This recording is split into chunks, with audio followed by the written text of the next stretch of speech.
Bonjour à vous. J'ai plusieurs personnes qui m'ont demandé comment je faisais ces boutons recouverts dont j'ai mis la photo sur Instagram et sur Facebook dernièrement. Alors ces boutons-là, en réalité, donc les gros boutons recouverts, c'est parfait pour faire la fin du XVIIIe siècle. Donc soit les habits d'hommes, soit tout ce qui est robe, redingote. Donc bien entendu, si vous avez la chance de trouver des boutons qui directement vont tels quels, achetez-les et puis vous embêtez pas à recouvrir avec du tissu, hein, parce que c'est quand même très très long comme méthode. Et il y a des boutons qui font très bien l'affaire telle quelle. Moi en l'occurrence je suis partie de boutons en plastique, donc vous voyez c'est pas du tout historique. Donc c'est des boutons plats et des boutons à queue. Alors ça c'est vraiment plus simple en fait après pour coudre les boutons, donc là c'est une solution de facilité. Bien sûr si vous voulez faire historique, prenez plutôt des boutons plats à queue mais métalliques ou en bois. Donc voilà, donc moi je vous dis, là pour le coup, vu que ça va pas être vu, je pars du principe que je m'en fiche et je fais un truc pas du tout historique. De toute façon, c'est recouvert. Donc je pourrais très bien utiliser ce type de bouton qu'on achète dans les merceries. Pourquoi est-ce que je le fais pas? Pour plein de raisons. Déjà, le prix est prohibitif. Je sais pas si vous voyez, c'est quasiment 3 € pour 5 pauvres boutons, et dans un costume masculin, il faut beaucoup de boutons. Ensuite, c'est vraiment pas solide, souvent ça se casse, et puis surtout, ça vous fait plein de petits plis sur le côté, hyper mouchouille. Et moi personnellement, je suis un peu psychorigide sur les détails et sur ce type de finition, donc du coup, c'est pas acceptable pour moi. Donc j'aurais pu aller aussi en mercerie où on vous le fait pour pas trop cher, mais jusqu'alors à chaque fois que j'ai fait des tests, les résultats étaient pas assez bons par rapport à la qualité que j'attends. Donc voilà, donc du coup, je l'ai fait à la main. C'est très très long à faire, mais au moins le résultat est vachement plus joli. Donc pour ce faire, donc comme je vous disais, je prends un grand bouton, donc plat à queue. Alors bien entendu, quand je dis grand bouton, vous pourriez aussi prendre des petits boutons. C'est juste que là, pour vous entraîner, je vous conseille vraiment pas, parce que vous allez voir que c'est quand même assez technique à faire. Donc si jamais vous vous entraînez directement sur des petits boutons, bon courage à vous. Donc voilà, on va prendre la solution de facilité. Là, on va prendre des gros boutons.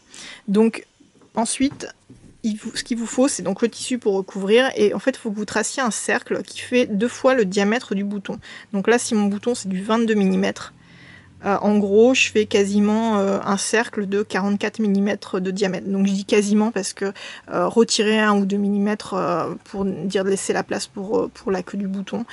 Mais globalement, voilà, une fois que vous avez la taille qui va bien, ensuite vous avez juste à en refaire plein des petits cercles comme ça de tissu.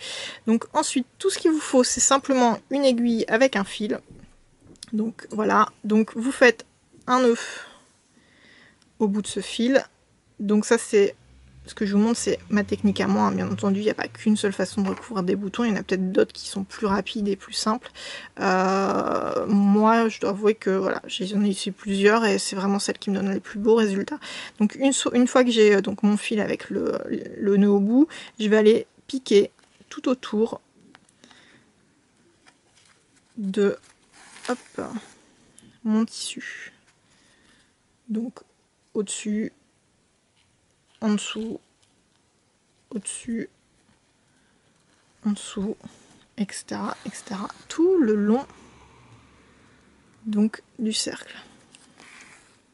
Donc là par contre je fais à peu près 5 mm entre chaque piqûre. Je pourrais faire beaucoup plus petit, mais c'est pas franchement utile parce qu'en fait là vu que c'est un gros bouton c'est pas très grave. Par contre effectivement si j'avais choisi un petit bouton tout petit, il aurait fallu que je fasse des piqûres très proches, peut-être 1 ou 2 mm. Enfin en gros plus vous faites des piqûres proches et plus le résultat sera joli. Mais c'est juste qu'après derrière vous allez un peu vous galérer à tout faire. Donc voilà, je pique. Hop.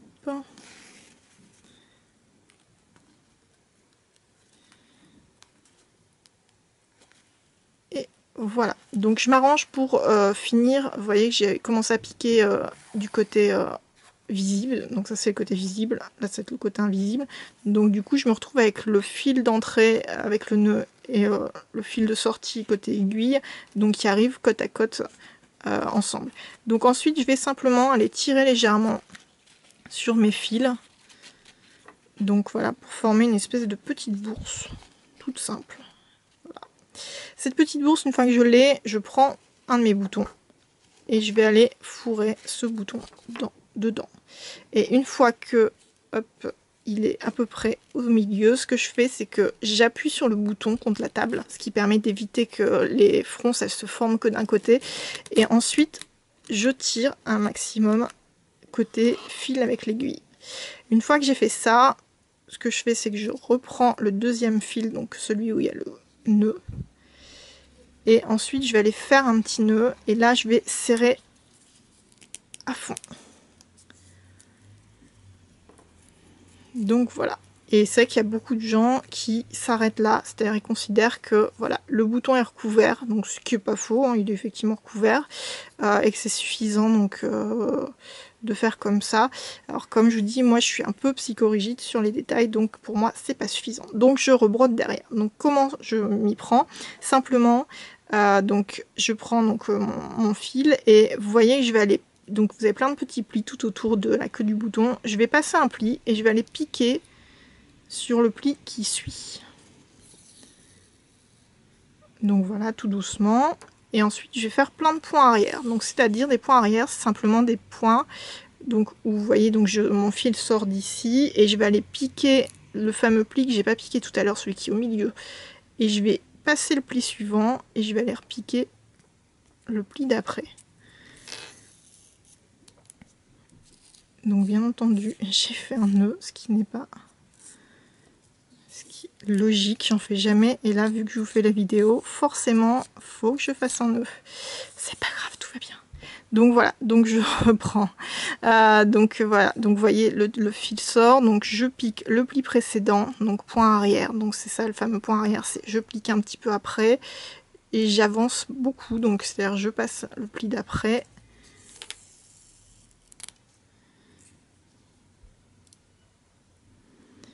Je pique après, je saute un pli et je pique le pli d'après. Et à chaque fois maintenant, je vais pouvoir serrer de plus en plus. Donc je pique le pli d'après. Hop, donc vous voyez toujours, je pique, je passe un pli et je ressors sur le pli suivant. Puis je regresse, je pique le pli que j'ai pas piqué tout à l'heure, je passe un pli et je pique. Donc vous voyez, des fois il y a les petits bords voilà, qui se mettent dedans, donc n'hésitez pas à les ressortir. Donc là je vais pas très vite parce qu'en fait en réalité j'ai la caméra qui est juste devant moi et qui m'empêche d'être le nez sur mes boutons. C'est moche de vieillir, j'ai besoin maintenant d'être le nez sur mes boutons pour aller plus vite. Alors donc voilà, donc je vous dis, je pique, je passe, je repique.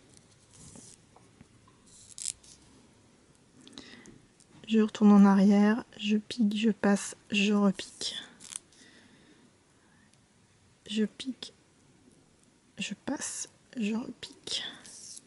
Je retourne en arrière, je pique, je passe et je repique. Voilà. Et là, j'ai fait tout le tour. Donc on pourrait s'arrêter là, mais pour avoir les meilleurs résultats, je sais d'expérience qu'il faut mieux avancer encore de 2 plis. Parce que sinon, les plis du côté du nœud, ça risque de pas être très joli, ça risque de dépasser un peu. Donc voilà, une fois que j'ai fait donc les 2 plis, les 2 derniers plis, donc je reprends mon bouton. Là, je vais pouvoir refaire des nœuds. Donc j'en fais une petite paire hein, quand même. Et ensuite, je vais pouvoir couper. Et voilà. J'ai mon bouton qui est recouvert. Donc comme je l'ai dit tout à l'heure, c'est un peu long à faire, mais le résultat est vraiment bon. Et au moins ça bougera plus. Voilà.